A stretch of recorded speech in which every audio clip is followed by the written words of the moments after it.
اعوذ باللہ من الشیطان اللعین الرجیم بسم اللہ الرحمن الرحیم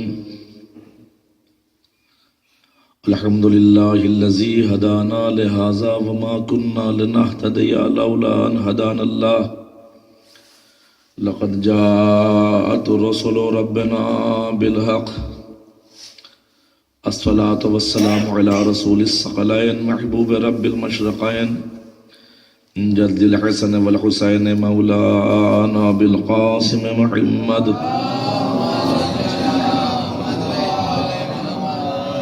وعلى آلہ الطیبین الطاہرین المعصومین المظلومین المنتخبین المنتجبین ولعنۃ اللہ علی اعدائہم اجمعین اما بعد فقد قال اللہ الحکیم فی کتابہ الکریم بسم اللہ الرحمن الرحیم انہ لقرآن کریم فی کتاب مکنون لا یمسہ الا المطہرون صلوات محمد و علی محمد۔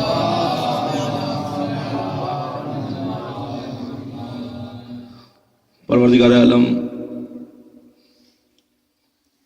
قرآن مجید کی شان بیان فرما رہا ہے کہ انہ لقرآن کریم، بے شک یہ کتاب کرامتوں والی کتاب ہے، فی کتاب مکنون، اور یہ ایک چھپی ہوئی کتاب کے اندر ہے، لا یمسہ الا المطہرون، اور اس کتاب کو کوئی ٹچ نہیں کر سکتا، مس نہیں کر سکتا، چھو نہیں سکتا مگر وہ لوگ جو طیب و طاہر ہیں۔ عزیزان محترم، جو دنیا میں آج اتنی ترقیاں ہو رہی ہیں، یہ سب کے سب علم کی بدولت ہو رہی ہے۔ یہ انسان چاند پر پہنچ رہا ہے علم کی بدولت، یہ دنیا جو اتنی جگمگا رہی وہ علم کی بدولت، ورنہ ایک زمانہ وہ گزرا ہے کہ یہ انسان کچھ بھی نہیں جانتا تھا، نہ یہ رہنے کے آداب جانتا تھا کہ کیسے رہنا چاہیے، بلکہ جوں جوں اس نے علم حاصل کیا ویسے ویسے یہ ترقی کرتا چلا گیا۔ آپ دیکھیں، پہلے یہ سواری کرتا تھا تو گھوڑے گدھوں پر سواری کرتا تھا، خچروں پر سواری کرتا تھا، مگر ایک وقت وہ آیا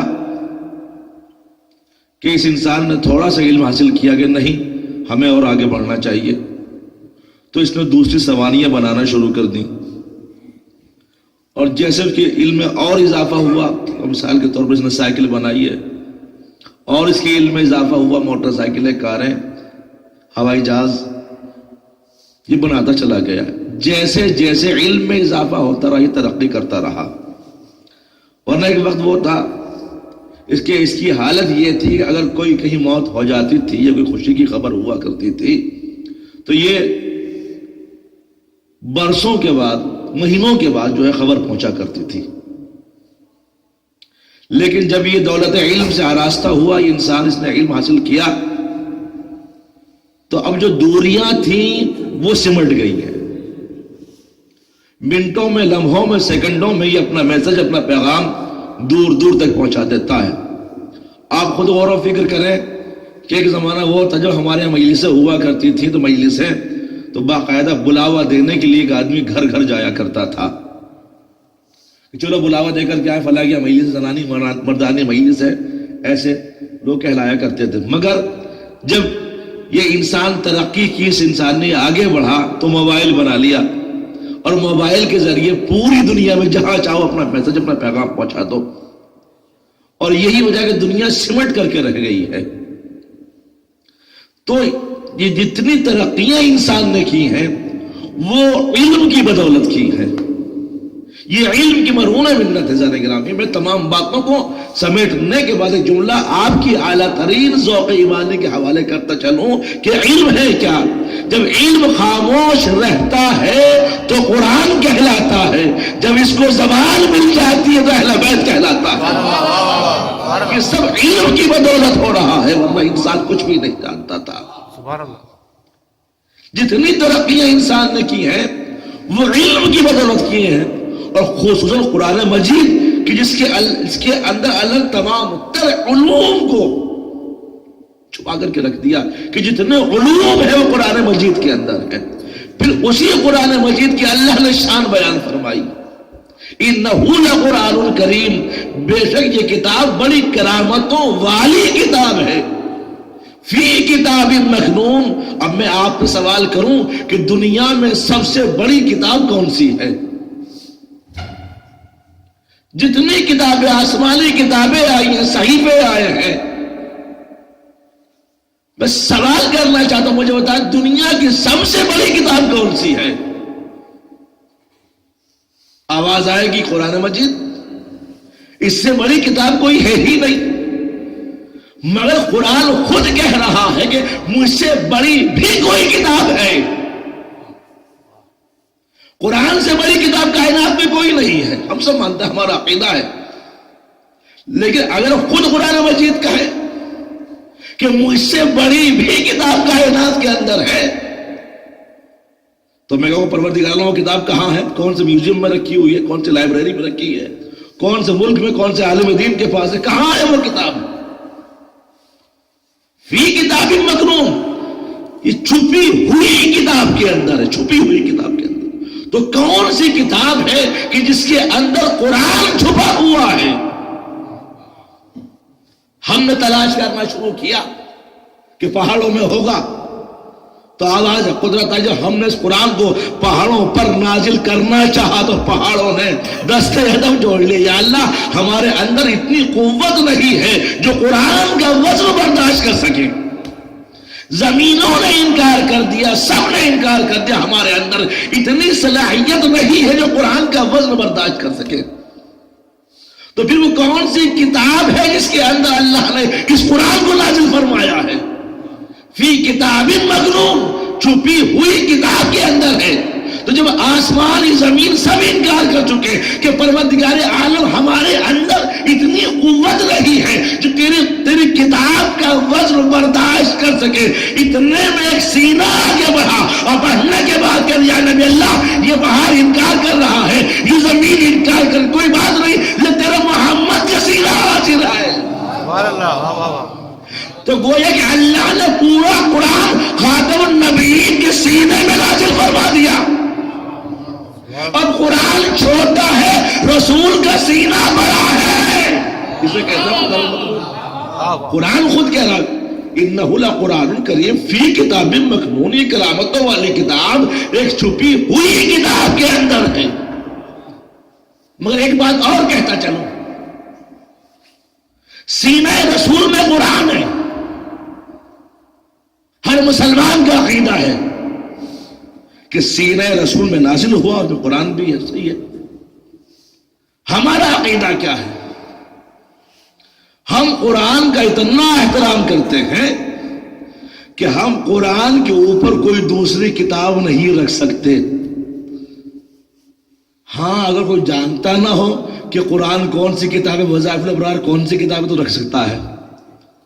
اکثر و بیشتر دیکھنے میں آتا ہے قرآن کے اوپر دوسری کتابیں رکھی ہوئی ملتی ہیں، تو جو نہ جانتا وہ تو کر سکتا ہے، لیکن جو جانتا ہے وہ قرآن پر دوسری کتاب نہیں رکھے گا۔ انتہا یہ ہے کہ ہم نہج البلاغہ جیسی کتاب بھی قرآن کے اوپر نہیں رکھ سکتے۔ جس نہج البلاغہ لکھنے والا متقیان نے کہا مشہور جملہ ہے، تحت کلام الخالق فوق کلام البشر، تحت کلام الخالق فوق کلام البشر۔ یہ کتاب نہج البلاغہ وہ کتاب ہے جو کلام الہی سے تو نیچے ہی ہے، لیکن انسانوں نے جتنی کتابیں لکھی ہیں ان سب سے بلند و بالا کتاب کا نام ہے نہج البلاغہ۔ اس کے بارے میں کیا کہا جائے؟ جب دوسرے رائٹرز نے، دوسرے مفکرین نے نہج البلاغہ کو پڑھا، اس کے خطبات کو پڑھا، خصوصاً وہ خطبہ کہ جس میں آپ نے ارشاد فرمایا کہ زمین، یہ پوری کائنات کیسے خلق ہوئی ہے، تو ایک انگریز رائٹر نے عجیب و غریب جملہ لکھا، یا تو علی نے اس کائنات کو اپنے ہاتھوں سے بنایا ہے یا علی اس وقت موجود تھا جب کائنات بنائی جا رہی تھی۔ تو قرآن کے اوپر نہج البلاغہ بھی نہیں رکھ سکتے. ہاں قرآن کے اوپر قرآن ضرور رکھے جا سکتے ہیں. میں کیا کروں گا، قرآن کے اوپر قرآن ضرور رکھے جا سکتے ہیں. سینہ رسول میں قرآن ہے ٹھیک ہے، مگر ہم نے سینہ رسول پر حسنین کو کھیلتے ہوئے بھی دیکھا ہے. ہم نے حسنین کو بیٹھے ہوئے بھی دیکھا ہے.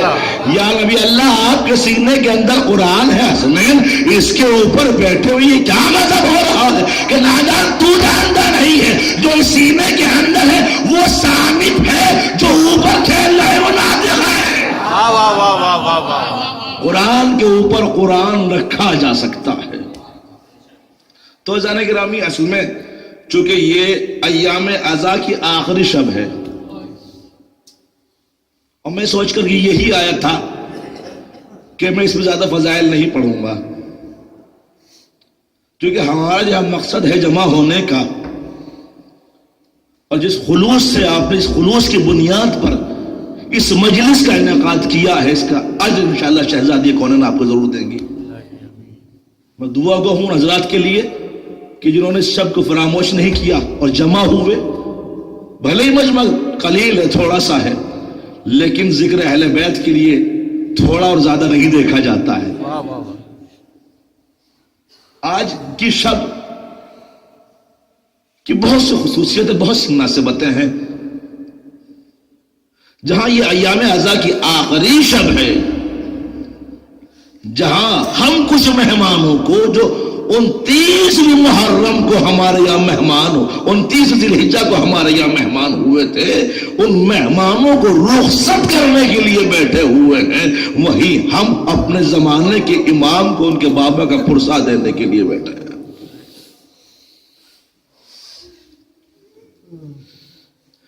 شب شہادت امام یازدہ 11ویں امام کی شہادت ہے، شہادت کی شب جانے کے نامی. وہ امام کہ جس نے اپنی حیات عمر کتنی پائی؟ صرف 28 سال 2 مہینہ، اور اکثر عمر جو ہے آپ کی قید خانے میں کٹی ہے. بڑے بڑے مظالم کا سامنا آپ نے کیا ہے، بڑی بڑی مشکلات کا سامنا آپ نے کیا ہے، مگر اس کے باوجود جب بھی وقت پڑا دین پر، جب بھی وقت پڑا امام بڑھ کر کے نکل گئے کہ نہیں ہم سب کچھ برداشت کر سکتے ہیں، اپنے جسم پر تمام تر مصیبتوں کو برداشت کر سکتے، لیکن ہم اپنی آنکھوں سے دین کو تباہ و برباد ہوتے ہوئے نہیں دیکھ سکتے. جس طریقے سے کل جد نے 28 رجب کو مدینہ چھوڑنے کے بعد 10 محرم کو سرزمین کربلا پر اسلام کو بچایا تھا، اسی طریقے سے میرے امام نے کئی مرتبہ لوگوں کو گمراہی سے بچایا ہے. میں ایک چھوٹے سے واقعے کی طرف آپ حضرات کو متوجہ کرنا چاہتا ہوں، جو اسلام پر احسان ہے، تمام تر مسلمانوں پر احسان ہے. یہ مولا امام حسن عسکری علیہ السلام کا سوچئے گا، قید پڑا ہوا ہے، امام قید خانے میں پڑے ہوئے ہیں. معتمد نے اعلان کرا دیا کہ دیکھو سب لوگ صحرا میں جانے کے بعد نماز استسقاء پڑھیں، 3 روز تک نماز استسقاء پڑھیں تو شاید بارش ہو جائے. لیکن بارش نہیں ہوئی، مگر اتنے میں کچھ عیسائی لوگ آنے کے بعد انہوں نے کہا ہم دعا کرتے ہیں دیکھو بارش ہو جائے گی. اس میں ایک پادری نے ہاتھوں کو بڑھایا اور دعا کی، جیسے ہاتھوں کو اٹھایا سیاہ بادل گھیر آئے اور بارش برسنے لگی. جو ضعیف الیقین تھے، جن کا ایمان بہت کمزور تھا، اسلام بہت کمزور تھا، جنہوں نے صحیح معنی میں اسلام کو قبول ہی نہیں کیا تھا، وہ لوگ عیسائی کے اس کمال کو دیکھنے کے بعد گمراہ ہو گئے، اسلام کو چھوڑ دیا اور عیسائی بننا شروع کر دیا. معتمد عباسی نے دیکھا کہ حالات زیادہ خراب ہو رہے ہیں اور روزانہ مسلمان لوگ عیسائی بن رہے، کیا کیا جائے؟ آئے آخر وہی پر جہاں سب آتے تھے، اور آنے کے بعد کہا فرزند رسول آپ کے گھر کا معاملہ ہے، آپ نہیں بچائیں گے تو کون بچائے گا؟ ٹھیک ہے ہم آئیں گے. آپ آئے، کہ بلاؤ اس عیسائی کو. عیسائی نے آنے کے بعد کہا بولی کیا حکم کرو دعا. جیسی دعا کے لیے اس نے ہاتھ اٹھائے امام نے ایک شخص کو آواز دی جاؤ اس کی انگلیوں کے درمیان جو چیز وہ نکال کر کے لے آؤ. ابھی تک کیا ہو رہا تھا؟ ابھی تک یہ عیسائی کہہ رہا تھا اسلام مان اللہ جھوٹا مذہب ہے اور نصرانیت عیسائیت ایک سچا مذہب ہے، اور مسلمان گمراہ ہوتے ہوئے نظر آ رہے تھے. اور جیسے ہی وہ چیز نکالی، نکالنے کے بعد خدمت امام میں آیا تو امام نے فرمایا کہ یہ ایک نبی کی ہڈی ہے، جب کھلے ہوئے آسمان کے نیچے یہ ہڈی آئے گی تو خود بخود چاروں طرف سے بادل چمٹ جائیں گے، اور جب بادل چمٹیں گے تو بارش ہونا شروع ہو جائے گی. یہ اس کا کمال نہیں تھا، اس ہڈی کا کمال ہے. کہ آپ کرو دعا. تو دعا کی تو کیا ہوا، جو بادل آئے تھے وہ بھی چلے گئے واپس. بچایا کہ نہیں بچایا مسلمانوں کو گمراہی سے؟ اس کے بعد لوگوں نے کہا اچھا اب آپ دعا کر کے دکھائیں. امام نے دعا کی، جیسے ہی دعا کی پھر بادل آئے اور برسنا شروع ہو گئے.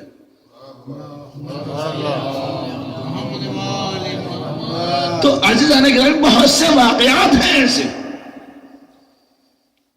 کہ جہاں رسول اور رسول کے بیٹوں نے اسلام کو، مسلمانوں کو گمراہی سے بچایا تھا، جہاں مسلمانوں کو امام کا احسان ماننا چاہیے تھا وہاں احسان کے بدلے میں امام کو قید خانے میں ڈال دیا گیا.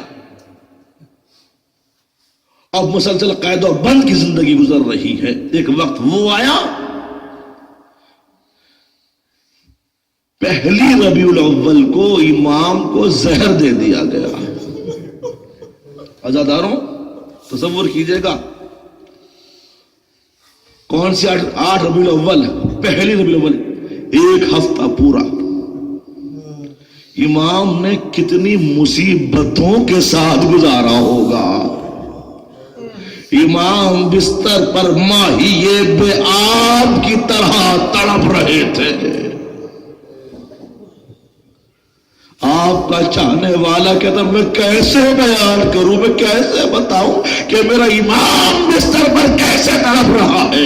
آئیے پہلے ہم آواز دیتے ہیں، اے امام زمانہ، ہم آپ کو آپ کے بابا کا پرسہ دینے کے لیے جمع ہوئے، مولا آئیے ہم سے پرسہ لے لیجئے، مولا ہم سے پرسہ لے لیجئے.